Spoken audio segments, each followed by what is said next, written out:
Il est plus décisif que Kylian Mbappé, Joaquin Panicelli ou Mason Greenwood à temps de jeu égal. Mais qui est le 9 super sub lillois, Hamza Egaman.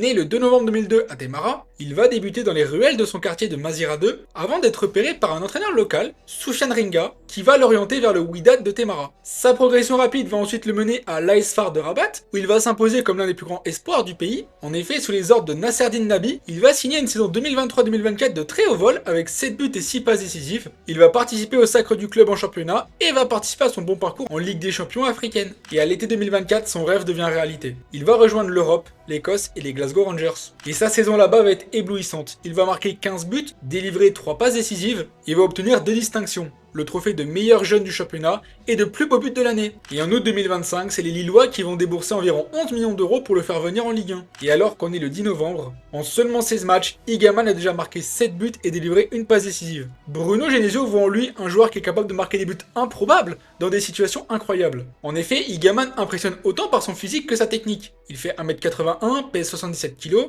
et c'est un joueur qui est capable de marquer de la tête, des 2 pieds et de provoquer par ses dribbles. Son but contre Nantes est un but où il résiste à 4 défenseurs. Contre Lorient, pour sa première apparition, il va nous claquer un super rush solitaire. Et statistiquement, Hamza Egaman, c'est un but ou une passe D toutes les 56 minutes. Autrement dit, il fait même mieux que Kylian Mbappé avec ses 63 minutes. Et forcément, quand on voit le profil, ses coéquipiers vont même le surnommer de R9.